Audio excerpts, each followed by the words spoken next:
Hey guys, welcome back. I am in the new site for Wellcare. Initially, you'll start off at Ping One, which is one of their verification systems, so to say. And then once you've logged into Ping One, they will ask you to verify your identity, even though you put in your username and password. They either send you a text message, you can check text message, or you can check email, and they will send you a six-digit code, that you will then input. And then this is the broker Calidus side. It's basically the portal, which is the old portal. I recommend you use the new one, which is updated. I've already opened it right here. It does take a second to load. And then this is basically, if you click on the dashboard, what it looks like. You see your active clients, the active states and certificates up here. You could look on it, especially if you just added another state. You want to make sure that the carriers have it added. The only company that I know that does not automatically add your state is United Healthcare. You have to request it by submitting that per email. United Healthcare does charge per state, so really only request states that you really need. Otherwise, you get charged. The other carriers, well, Anthem, which is Blue Cross Blue Shield, they're also charged, so you have to be mindful there. I would only really get actively licensed with these or certified with these carriers in the states that you're really writing. So if you're mainly writing in 5 to 6 states, I would highly recommend that you only focus on those. And then if you do need to write another client, it doesn't take too long. However, with United Healthcare, for instance, if you are in the middle of January saying, I want to be licensed with this company, or can you make me actively contracted with you all in that state, it won't go in effect until the 1st of next month. So you have to kind of pick and choose wisely. Whereas with Humana, for example, if you let them know today, it takes 5 to 7 days and they'll have it updated, sometimes even not that long. They automatically sporadically check your states and they add your states. So yeah, I've only seen kind of an issue with United Healthcare where it takes longer and you get charged for it. Okay. You have a couple of quick links here. Provider lookup tool, which is great, right? The enrollment platform, as well as the learning lab, right? Where you do conduct your training. And then down here, you see basically kind of like your book of business, new enrollments that you conducted, etc. So just like with most of the other carriers, you see a little bit of some information, as well as an overview, and you also see if somebody didn't go through here or if there's a plan change that happened. Okay, you could look at the details here. I recommend you guys though to take a look at on the left hand side. So it starts with your dashboard, which is where we're on, right? Statements, your current book of business, your payment history, if you have any questions about your checks, your application status, documents and resources, your credentials, your account.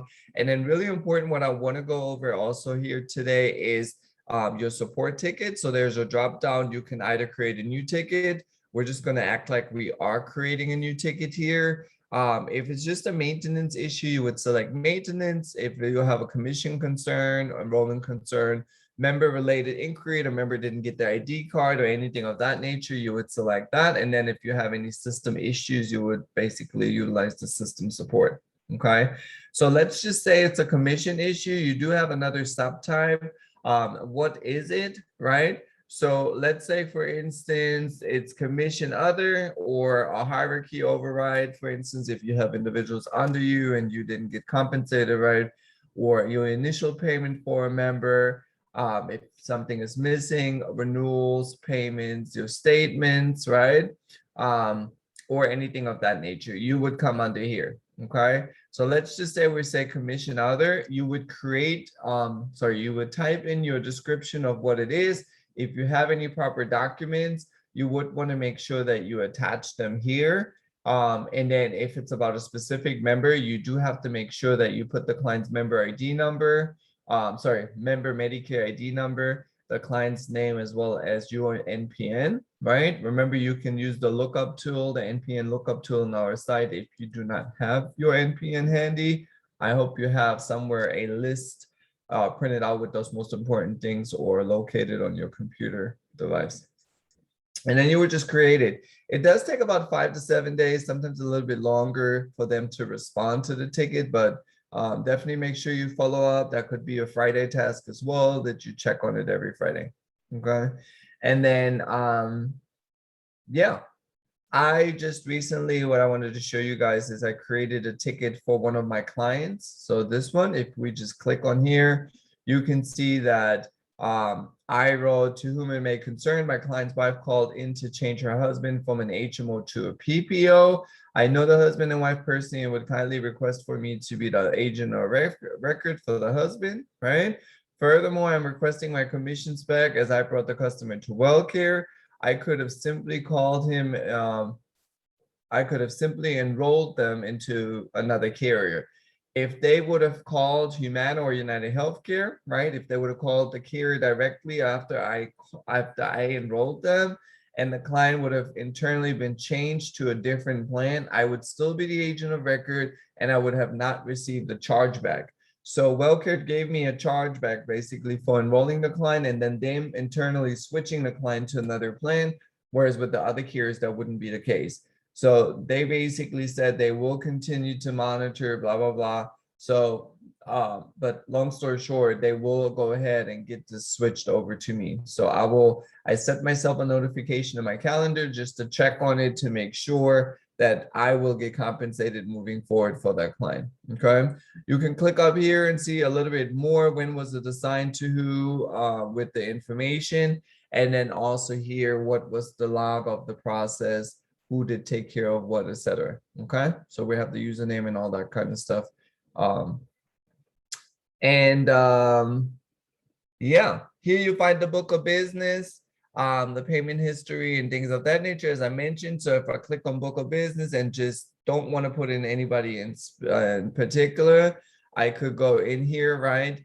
And for instance, see any of that information that I'm looking for. When was it terminated? This person was terminated. What was the reason? I could have contacted that person. So you want to make sure, for instance, Mr. Joe Hatcher, we switched over to another plan, right? So it shows here that he was terminated last month.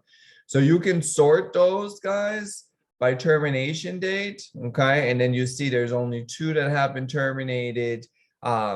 So in this case, again, let's say we're still in April, I could call that client and say, hey, what's going on? I noticed, hey, Mr. Jones, I noticed there's been some changes made to your plan. Are you aware of that? Yes, no, okay, great. Well, this is what I suggest we do, da, da, da, da, and then see if the client actually opts in, and then you can rewrite the plan, or you could call the disenrollment department from the company that they did enroll the client into if you know the answer.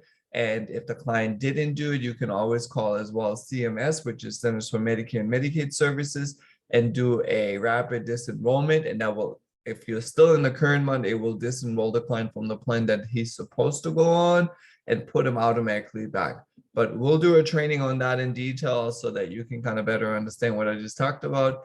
I don't want to overwhelm you, so I'm kind of giving you little by little information, if that makes any sense.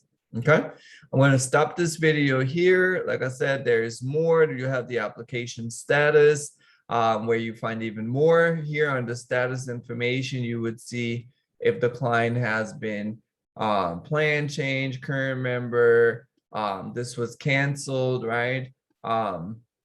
Enrollment terminated. So things of that nature, you can make those changes. Okay, awesome. Well, if you have any questions, oops, let me know.